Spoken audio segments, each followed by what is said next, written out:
everyone. I see that our guests have already joined our webinar.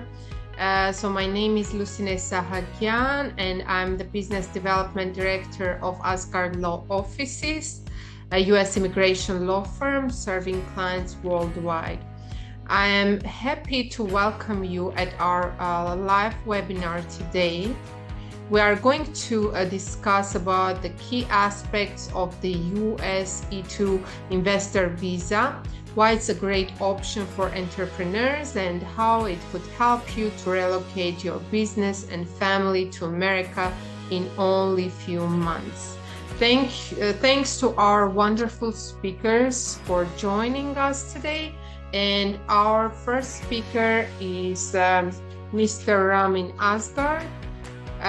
He has been one of the highest-ranking American immigrant career foreign service officers with the U.S. Department of State.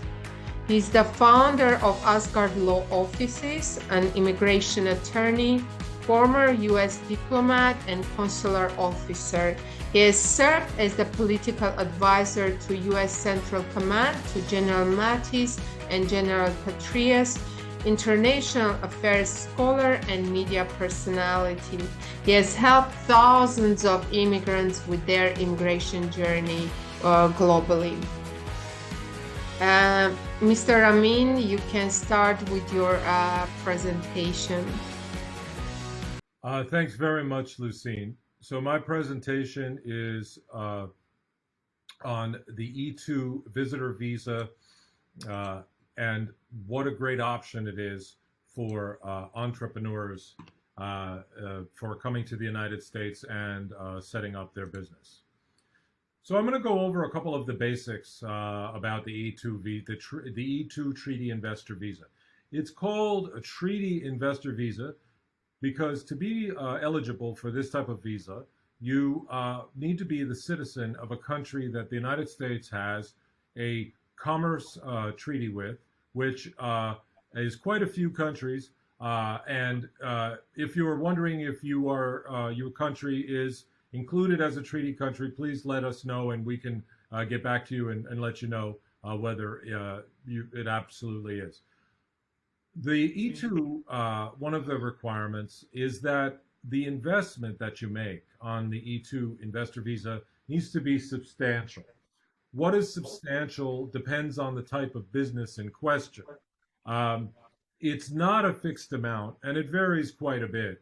So when we go through preparing with you your business plan and your investment and so on, we can get into what would be a substantial investment for the type of business that you have in mind.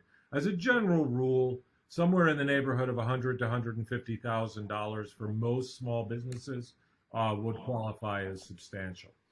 One of the things that you need to do with an E-2 visa is you have to document that the funds that you're investing are lawfully obtained, and that's pretty self-explanatory. You can invest in a new business, or you can invest into an existing business and become a part owner of that existing business. The investment that you make has to be at risk, meaning that you actually have to be making, taking steps towards putting that money into the investment.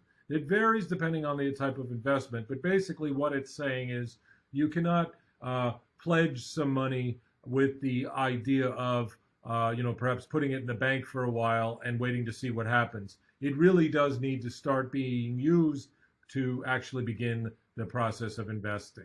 We can get into exactly what you use to document that as we go on. The investment that you make can't be marginal. What that means is it can't be for the sole purpose of having making enough of an income to just support one individual and their family.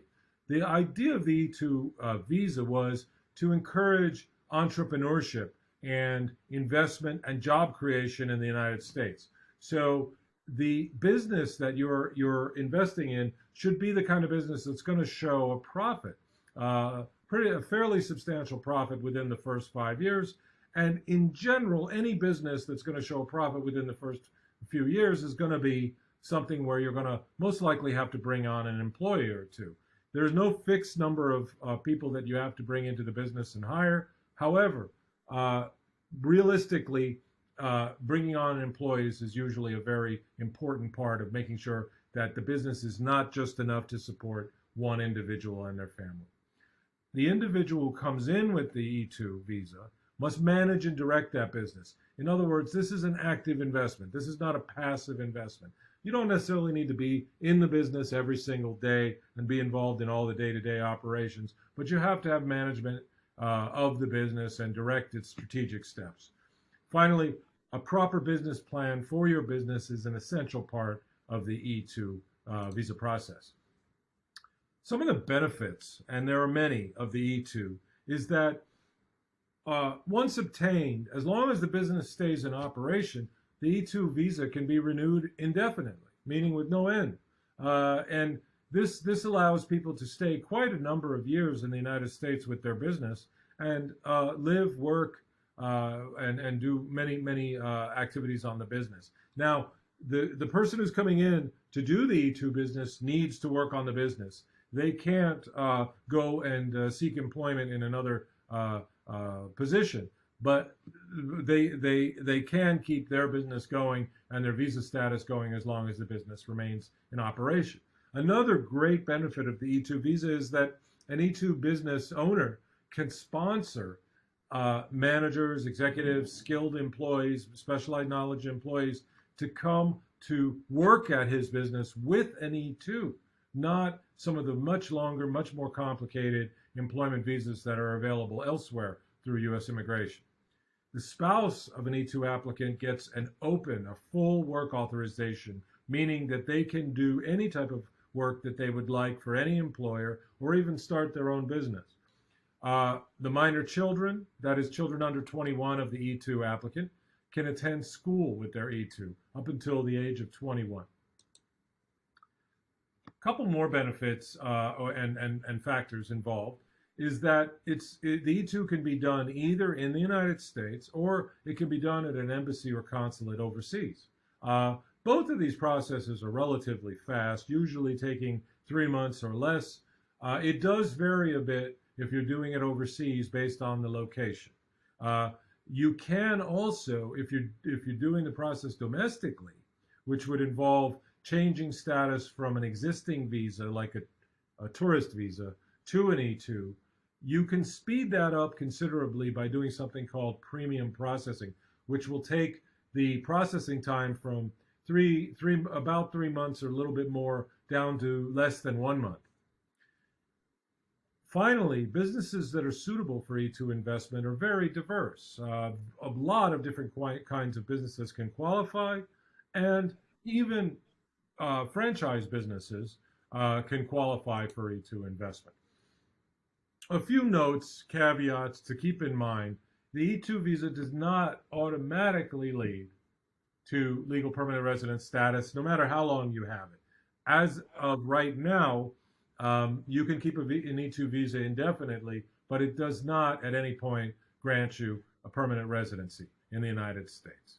There are ways to obtain permanent residency other than the E-2 visa, and there are other investment-based ways, and we can talk to you about those if permanent resident status is a very high priority for you. As mentioned earlier, only citizens of certain countries are eligible to apply for E-2 visas. And we can talk to you about that if your country qualifies and if it does not qualify. Some things you can do to actually allow yourself to qualify within the law. And then finally, the ease of travel using an E-2 inside and outside the United States varies a good bit based on the country of citizenship of the applicant. So what do we do at Asgard Law offices for you if you're applying for your E-2 visa with us? Well, first, we consult with you on your business goals and your personal goals. And your personal goals are very important as well, about where you want to live, what your quality of life goals are, and why you're seeking an E-2 visa and the timing involved. Then we take a look at your credentials and see if you make a solid candidate for the E2 visa. And then we start to put together the initial concepts for your business plan to make sure that E2 looks to be the best option for you. When we early on, when we start, we will talk to you about the source of your investment funds to make sure that they're documented as lawful. This is a process which is very important because if you have investment funds which are not documented somehow, whether it's for sale of property where there's not documentation available and so on, it can make it harder to get approved. So we do this source of funds process very early on as we start the E2 visa process. Then we work with you to develop a strong and E2 visa compliant business plan. It has to make both business sense. It also has to make it also has to comply with applicable immigration laws. That business plan needs to include your projections, financial projections for the first 5 years of the business, as well as your plans for staffing the business. Then we move to prepare your E2 visa application with comprehensive documentation and a clear narrative as to what the business is about, why you're qualified to do it, and what the future looks like for the business. Now, if you're doing your visa, your E2 processing overseas, we will practice visa interviews with you in advance of your real visa interview, and those practice visa interviews will be with a former U.S. consular officer from the Department of State, so that you're perfectly prepared for your interview. We'll also respond to any inquiries that the U.S. government, whether it's an embassy or consulate overseas or U.S. Citizenship and Immigration Services back in the United States, might have about your application, so that we can make sure it moves along as quickly as possible. We will also, of course, do this with you as far as responding to any inquiries along the way that you might have. And then finally, for 1 year after your E2 visa is approved, we will remain available to you to make sure that you get off to the right start, you remain in full compliance with your E2 visa status, and resolve any issues that you might have that come up with your E2. This is our team of lawyers and personnel, and they're here to help all of the folks who are listening in make sure that they have a great immigration journey using the E2 Treaty Investor Visa. Thank you very much. Thank you very much, Mr. Ramin. That was very wonderful and informative. And moving forward, I want to remind our guests that by the end of this webinar, we'll be accepting your questions, and our speakers will give some answers. Moving forward, I want to introduce our next speaker, wonderful Anessa Allen Santos. She's a seasoned corporate attorney and business executive. She has 16 years experience providing business counsel to technology startups and scale-ups on blockchain and fintech business development, corporate law and governance, intellectual property and securities. She's a frequent guest lecturer at universities, conferences, and seminars around Florida. Recently voted one of Orlando's best lawyers, Anessa mentors Orlando's Technology Accelerator Starter Studio. She's a director of the Florida Blockchain Business Association and is an active member of the Florida Bar's Technology Law Committee and Digital Currency Task Force. She's a recipient of the prestigious Silver Stevie Award for 2020 Solo Female Entrepreneur of the Year. Thank you, Anessa, and you can start with your presentation. The business. For example, if you're going to be operating in the states of New York or California, they've got really high state taxation. And it's important to know that when you're living and working in this country, you're going to be taxed by our federal government, our Internal Revenue Service. Then you're going to be taxed by your state government in many circumstances, especially like if you're in California or New York or Hawaii. Those are some really high state tax rates. And then you may get even a third level of tax by the city where you're operating. That's what we call triple taxation. So when you're thinking about where you want to live and where you want to operate your business, we want to think about who is your audience, what is your tax structure going to be, and there are some states that are tax-free or that have very low tax. Continuing, if you're going to have other people come and invest in your company with you, it's important to know, how does that state where you're operating tax your investors? For example, Ohio is a state that in the past have consistently taxed investors even when they don't live in the state of Ohio.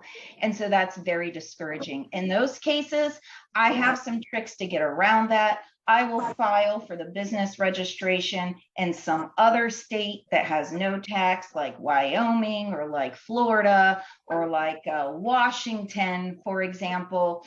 And then what you have to do is you have to file what's called a foreign registration, where you take your same company that you filed in the state of Florida, and then you have to file another paperwork for that state where you also have operations, but it will protect your investors and it'll protect you if you need. Next slide, please, Ramin. Thank you.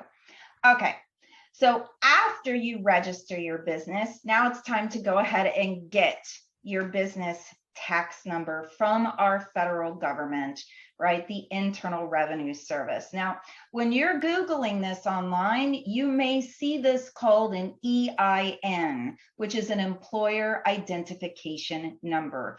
Even if you don't have employees and it's just you, it's still called an employer identification number. So when you're Googling to get your tax ID, I want you to Google, get my EIN from the IRS, or get my employer identification number from the IRS.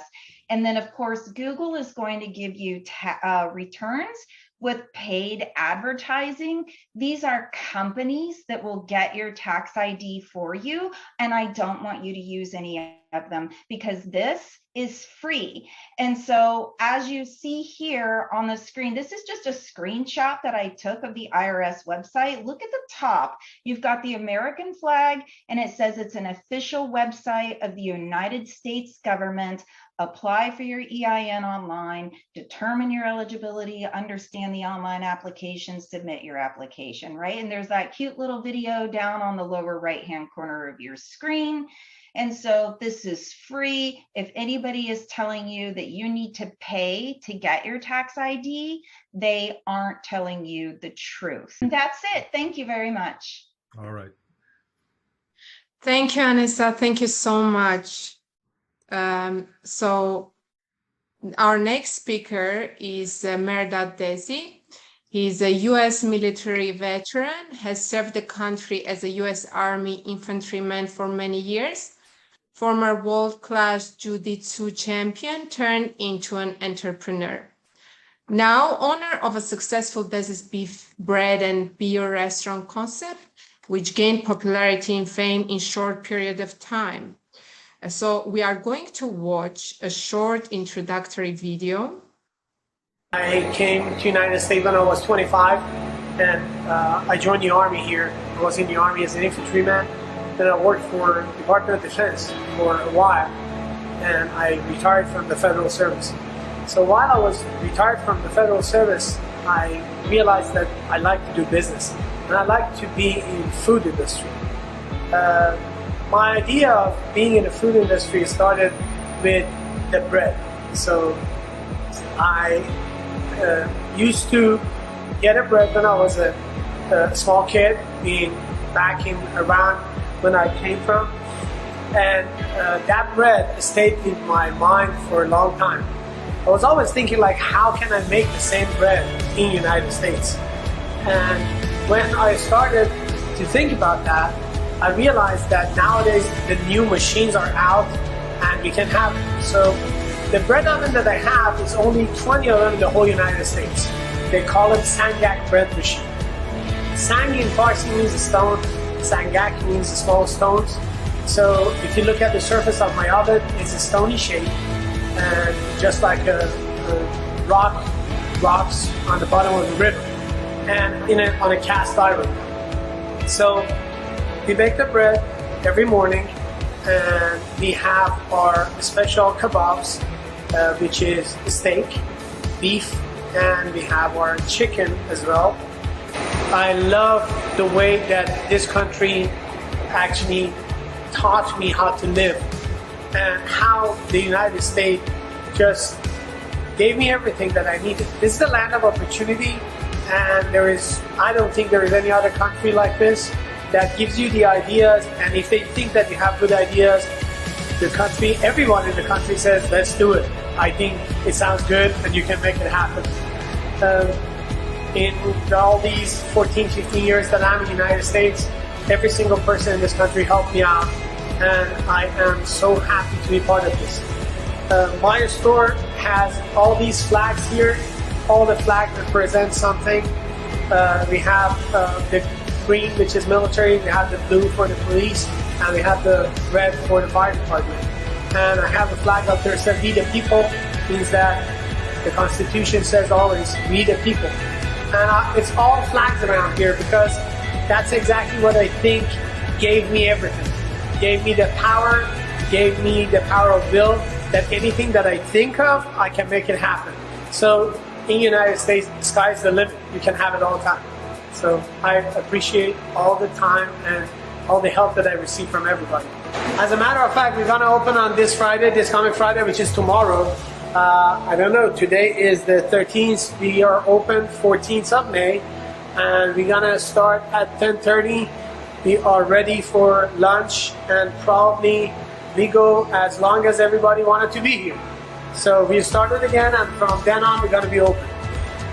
People of Orangeville, they came last weekend, last Friday. It was a food truck event, and we did great, we did amazing. I couldn't even keep up with the crowd, and I'm so happy they like it. I feel that I can make them always happy with the food and with the ambiance and with the cold beers and stuff that I have in here. Thank you, Merdad. Wow, this is so inspiring. I just got hungry by watching this video. So you are living your American dream. Pretty much, I am. Hi, everyone. Thank you for having me here, Lucine, Ramin, and Vanessa. Thank you so much. And I really appreciate it. It's fantastic. Thank you, Raymond. So I am, It's first our of all, pleasure. first person. Thank you. I'm the first person, pretty much one of the people who can say, yes, United States is the land of opportunity. And yes, it's a dream came true. So I am one of them. So we can start it if you okay, Ramin, with the slides, please. Yeah, we're getting it up. Okay. There we go. There we go. Okay. Starting a business in the United States, I started actually with my restaurant, and it's working pretty well, and I'm happy about it. But here I am here just to tell you about how you can start mostly any kind of business and what are the steps that you have to go through to start the business. Next slide, please. Okay, first thing is all of these things that you see in here, zoning, taxation, government incentives, and demographics and demands, they're all back to back, kind of like a chain, and it's a choreograph. You have to have one for the other. Main thing is, where do you want to live? Which state do you want to stay? And where do you think is the state that you want to have and grow your family? Then after that, it comes to the question that the zoning and the taxation that Anessa was talking about, where do you want to be and how much you want to pay for those? And is that going to work for you? They have cities, counties, and the state, which is going to provide all of that information for you. Then each state has their own incentives for different type of businesses, which also is going to help you to start your business. As a whole, I'm here to tell you, United States is a country that is business oriented, and they want to have you to have a small businesses. They always say that small business is the backbone of the country and provides a lot of help to you to be successful in your business. Of course, the access to the vendors, and like, for example, in some states and most of the states, in my business, we have Restaurant Depot, and it's cheaper than the other places that you can go and get your supplies. And it's not open to the public, it's only for the owners. So that's one of the other reasons that you need to look really careful to which state are you going to. Next slide, please. Okay, now when you want to start your business, the first thing is going to be like, okay, where is going to be my location? But then after that, you have to go around and find a commercial property to rent. Okay, that commercial property that you are going to rent from the landlord, your landlord is going to give you a lease agreement, and that lease agreement should benefit your business. What does that mean? From the time that you are going to start your business till the time that you open the doors, it's going to have a gap, like it's between probably 2-3 months to 7 months. The reason is because you need to do some tenant improvement, which is going to help you to start your business. That means that you want your business in a way that you can do business. So that brings you to negotiating your lease agreement. And when you're negotiating your commercial lease agreement with the landlord, you can request many things, such as, I need to have free rent for this amount of time until I open my door and I'm earning money to pay you back. So very important how you're going to find that business, how much is your lease, and what is the lease agreement on your basically property, commercial property. Next slide, please. Perfect. So when you get your lease agreement done, then you need the tenant improvement.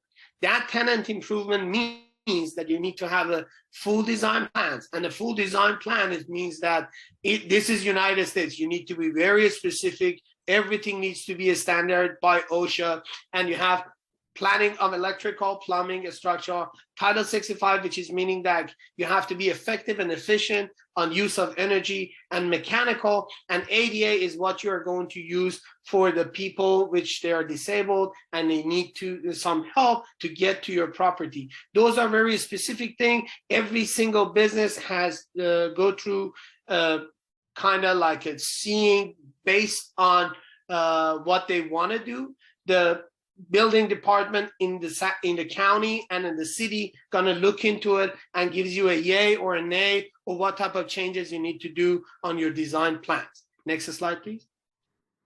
Okay, then we are going to see, we want to do business. Each city and county, they're going to request for you to have a general business license, which is a normal license everybody asks for. And then you need to have a seller's permit. These two general business licenses and the seller's permit got the permission, gives you the permission to open a business account in the bank, which helps you to transfer money around and so far and so forth. The construction permit is when you give the plans to the county or the city, and they're gonna look into it. If they have any questions, they request it. They're gonna cross-check it with their standardization profile and see if it fits, then they give you the permit. Health department. In my type of business, because I'm doing restaurant, I definitely have to have a very special health department permit. And every few months, they come and check your place. They want to make sure it's sanitized and it's clean so everybody can use it. Fire department, as you know, in the United States, most of this stuff is being made by wood. So fire department is very, very strong, and they're going to tell you exactly where they want it, how they want it you to operate, and they have to give you permit as well. Then we get to the other type of permits like ABC, which is alcohol and beverages licenses. Some people, they need to have that. Some people, they don't.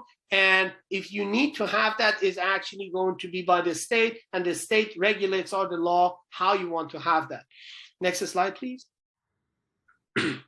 Okay, this part is actually Anessa's part, which is she is the best of the best in that part, and I'm not going to go through too much on it, but I used to have an LLC, and right now I'm a sole, which means that I do my business myself and I don't have a corporation yet. But before this, Yanessa was telling me that we're going to do something. She's going to help me on how to build that up also. Next slide, please. Okay, so business bank accounts and checking and savings. So when you have your seller's permit and your general business license, you go through the bank, any bank you want to choose. My bank was the bank that is less crowded because I'm not a patient person to stand on the lines for getting my money or depositing my money. So I choose a bank which is helping me a lot. So I opened a checking account, business checking account, and business saving accounts. And then we have a post system. Post system is a system that you actually swipe your cards, Visa, MasterCard, American Express. I'm sure that you're all familiar with that to use it. The good system, in my opinion, is a system that charges you less, and you have to have a saving embedded inside your system, which means that when you're swiping your card, you're getting the amount out of the customer. Some of that can go to your saving account, like 10%, 15%. It's good. 3 months later, you want to pay for sales tax, or it's good for you because you're already saving it in every single transaction. Next slide, please. Okay, then at the end of it, you coming actually to the logo, website, social media, and all that stuff. This is very good because you need to be seen in the United States. The people are going to look at every single thing that you do, mostly on the website and the logo and the social media. Another very important part of your business is going to be your local chamber of commerce, because they do a lot of marketing on you, and there are some meetings with all kind of business owners. You gather and you decide on what you're going to do and how you can help each other to make it better. And all of these things together makes a business to come alive. And then the whole hard working going to start. Next slide, please. Okay, at the end of it, when you're opening your doors and your first customers comes inside, I'm here to tell you that's the most exciting moment on your life. Thank you. Thank you, Mehrdad. It was very inspiring. It's so fascinating that we could walk our audience through your experience, a real experience of an American dream. And by the way, if you, any of you like restaurant business and you choose so, Mehrdad's the restaurant concept might be a great option for your E-2 investment.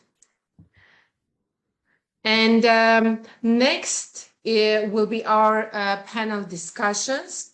I have already got some questions for our wonderful speakers. So the first one is to Mr. Ramin. I was having discussions. There are many people who come from Africa. Some of the clients from Nigeria, Kenya, or Cameroon, but they want to obtain E-2 visa. So they ask, if I'm not from an E-2 treaty country, what is the path for me to obtain E-2 visa? Thank you very much, Lucine, for that question. And thank you for all the folks who are here. I believe many of them are from E-2 treaty countries. However, if you are not, the E-2 visa is based on your country of citizenship, not your country of birth. So you can actually add another citizenship. You can't change where you were born, but because the E-2 is based on your country of citizenship, many folks, what they do is they obtain a second citizenship, and this allows them to then go on and apply for the E-2. There are various countries which allow second citizenship, offer second citizenship for investment in real estate or a donation to a national fund, and we do work on those types of cases with folks. So it is part of the process for the people from non-E-2 treaty countries to be able to use the E-2. Get second citizenship first. And that process, by the way, is not particularly slow. You can get it done in a few months. So it doesn't add too much time to your business plans if you get that second citizenship. We'd be happy to talk to you about options for getting that second citizenship, remember that the second citizenship has to be in a country that is an E2 treaty country for this to work. Thank you, Mr. Amin.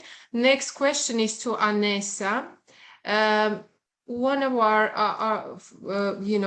our guests is asking. He has heard that you must invest in a bona fide enterprise. So, what is a bona fide enterprise? So it would be an enterprise that's actually in operation and its ongoing performance. So it has to be beyond the idea stage. Mm-hmm. Okay, thank you very much. Merdad, next question is to you. They're asking, what made you decide to start a restaurant business and is it profitable? The restaurant business is, in my opinion, my restaurant business and also the other businesses that I know, it's very profitable. The reason is I have think a lot after the COVID happened. So I do had a business and I had to close it down because of the COVID. So I sat down and I thought, okay, what should I do to make more money, less overhead? The business that I have right now has the way less overhead and makes more money. What it means, first of all, people need to eat regardless. If your food is good and it's new and the people, they see it, that I haven't seen such a thing before in the United States. Imagine 335 million people living in the United States. How many of them actually have seen Middle Eastern or any kind of kebab as much? They have seen hamburgers for sure, but they haven't seen as much as kebabs. So I was thinking like, let's get this together and I'm gonna work on it to see how I can make it better. When I did that, the people were amazed. They love it. Now we have a very good turnaround. Perfect. Thank you so much. So next question is to Mr. Ramin. Can someone else fund my E2 investment? Yes, thank you for that question. It depends on exactly what you mean by fund. If it's a gift from a friend, family member, that's perfectly all right, but you have to write up a real agreement, a gifting agreement, so that what you're proving with that agreement is that this isn't just a loan for you, that the person is not expecting you to pay this money back. And you can get a little bit, we can get a little bit into loans if that's something of interest. But for somebody else giving you the money, okay, just giving it to you, all you need is an agreement written up that they're formally gifting you the process. Mm-hmm. I know that Anessa has already covered this part, but maybe some people from our audience need more clarification, asking what type of company would work best for an E2 business? Right. So if we're talking about business structures, like the choice between corporations and limited liability companies, then, I would, I actually have, it's funny, I actually have a sub question for Ramin on this, and this is important and this is pertinent. So Ramin, I wrote this down while you were talking because Ramin is our immigration expert here. So if our participants here are interested in opening a limited liability company that's taxed as a partnership, my question is in regards to the requirement that they create jobs. If they're creating jobs, are these jobs, do they have to be employees? Can some of these jobs be part-time, which would be an independent contractor? And the reason why I ask this is because the owners of limited liability companies that select partnership taxation, the IRS does not permit owners to be classified as employees. And so for creating jobs and the owners, we need them to be employees for the IRS, right? This would be an important question for formation and organization. And your answer, Ramin, is going to tell me if we have to force everyone to become corporations selecting C taxation.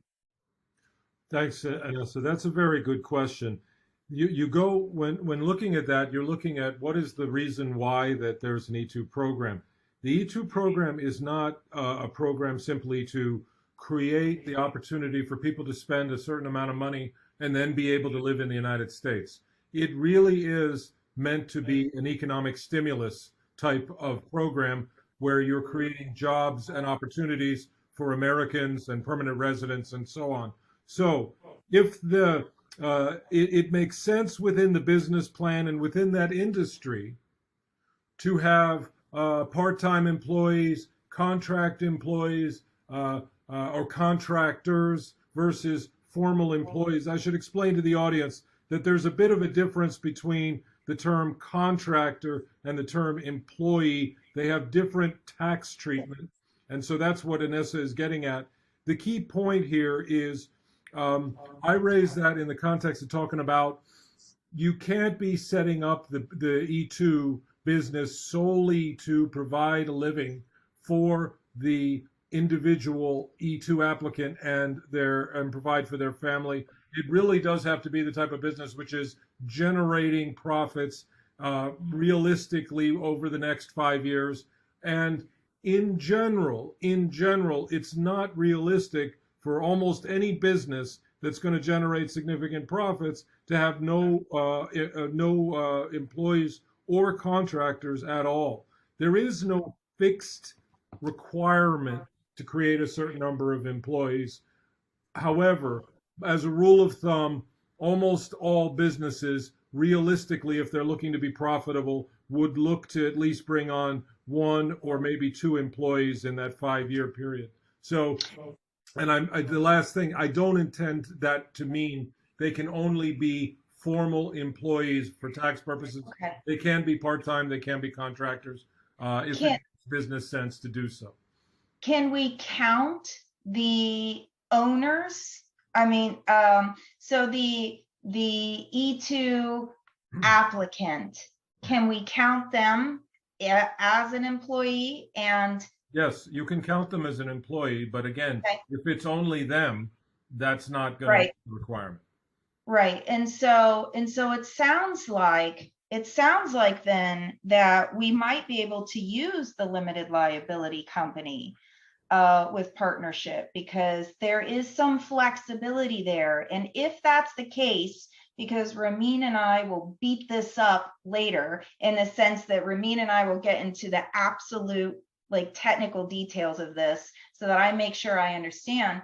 But if we can do it, then I would want everyone to use, right, the LLC with partnership taxation for as much as possible. And this means we need 2 or more owners. And the reason why I recommend this is because if we can use this particular kind of business entity, then we eliminate one of those layers of taxes.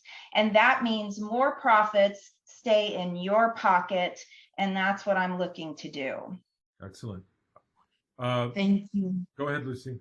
Thank you. Yeah, there is one more question for Merdad. How many locations are you aiming, and in which states? I don't have actually saying that how many. It depends on how many people are requesting it. The states, I love to have the states that is less taxes, which is I think Texas, Florida, these type of states are fantastic. I'm right now in California because of my family and my daughter that is studying actually in school, but we can open it in any state regardless. The best states, as I said, is going to be the states that they have less taxes. And because I'm a veteran, I can have actually more benefit in the states that there are with no taxes like Texas and Florida. Those are the best ones in my opinion.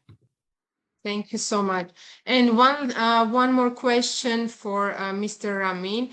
And many people are asking the same question, actually. It's regarding the investment amount. So where does it go? How do you hold this investment? What happens to the investment amount? And is the lawyer's fees and business plan fees, are they adds on to the investment amount? Thank you very much, Lucine. Yeah, for the investment, what we're talking about here is that the money has to be at risk that you're using for the investment. Therefore, it can't be that there is no money committed towards the business at all. It wouldn't be realistic to be in the plan of creating a business and commit absolutely no money for it. So let's say, just as a example, you're investing 150,000 US dollars into your business. What would happen is that you would do some very preliminary work, such as scouting locations, possibly getting some letters of intent, depending on the type of business that you're doing, from clients, customers, and so on, to use your services or buy your goods. And you would essentially give the business as a little bit of a start. You would register the business as Anessa got into. Now, as far as the bulk of the investment funds, you have a couple options. You can begin investing, the entire amount. But what a lot of people are concerned about is, well, what happens if I go through the process of investing this whole amount and then I don't get my visa? What happens to that money? Well, for that concern, what we do is the funds are put into something called an escrow account, which is an account that has an agreement in the account when you form the account, where the funds will only be released into the business account if the person's visa is approved. And then you can structure agreements as you set up the business so that they can also be based on only going into effect, say, for example, a lease agreement, if the person's visa is approved. Now, I should just say, really, quickly closing on that, the approval rate of E-2 visas is extremely high. So in general, if you have a real business, a bona fide business, and you've made the investment and you're working with qualified counsel for the immigration side, the corporate side, and so on, your chance of having the visa not approved is extremely low. But the escrow account helps protect from even that possibility, because your investment funds are returned to you. Last point you mentioned, Lucine, was, do the attorney fees and the business plan preparation fees and the other professional service fees count as part of the investment? Yes, they are counted as part of the investment. And that's important, because those are part of the investment that you are making in setting up that business responsibly. So yes, those are towards the investment amount that you're putting into the business. Perfect. And last question, can my spouse and dependents live, work, and study in the U.S. under the E-2 visa? Yes, the spouse can, the individual applicant's spouse can live, they can work. They actually have a fully open work permit, meaning they don't have to work on the E-2 investment business. They can work in anything, any job for an employer, or even start up a different business. And the spouse can actually attend education, attend higher education. The children under 21 can attend school or college on an E-2. They cannot work on the E-2, okay? But they can study on the E-2. Okay, thank you very much. So how about timing? It's already 7:10. Yeah, I think we will be wrapping up the webinar. I already got so many questions, and the panel discussions were Q&A. So I would like to thank everyone, our wonderful speakers, for this wonderful webinar, and for all the information and presentations. And Lucine, I was going to just do some quick closing remarks, if that's all right. Yes. Before we wrap up. Thank you, everyone, for joining. I know that there are some folks who asked some questions that we did not get to. We have your contact information, and we promise we will follow up with you and get back to some of your questions that may have come in later in the webinar. Look, folks, this program is an opportunity to be part of small business in America. Small business, as Mehrdad said, is the backbone of the American economy, and it is the seedbed of entrepreneurship for the United States. It has the highest, small business has the highest trust level of any institution. This is from a 2022 poll in the United States, including, sorry, Mehrdad, the U.S. military. I mean, that just happened recently, that small business became the most trusted institution in the United States. So when you come with an E-2 and you create a small business and become an entrepreneur in the United States, you're actually entering into a place where you are welcome and you are respected at the very beginning of what you're doing, because you're stimulating the economy, you're bringing your ideas, your energy, your entrepreneurship, and your enthusiasm to the United States. So it's a very, very favorable program. It's very exciting to be involved in small business and be your own boss. So it's a combination of entrepreneurship and really having access to the American dream, as really epitomized by Mehrdad. So I really wanted to thank you all for joining. We at Asgard Law with Vanessa are very happy to work with whoever is interested in following up on this. And I'm going to turn it over to Lucine for some her closing remarks. And thank you again, everyone, for joining us. Yeah. I would like to also know if Anessa and Mehrdad had any final remarks before we end the webinar. Anessa? I would just like to welcome anyone who has any additional questions, of course, to reach out to any of us here today. And also, I look forward to welcoming you and your business into the country. Thank you. Thank you very much. Mehrdad? Thank you so much, everyone, for having me. And it's amazing. It's an honor to be with you. And the good thing is that this is the country that I believe that everybody dreamed to live in, and they love to live in, because it's very helpful to the business owners and the people who has good ideas. Thank you so much, Mehrdad. So as Mr. Ramin mentioned, we'll be following up with you. You have initially filled a form, and we have got your phone number and email address. We'll be sending you links for consultations, further consultations. We are here to help you. And here is where you can send your inquiries or any further questions. You can see it on your screen and get in touch with us through this email address with any questions or further inquiries. Thank you very much, and hope to see you at our next webinar.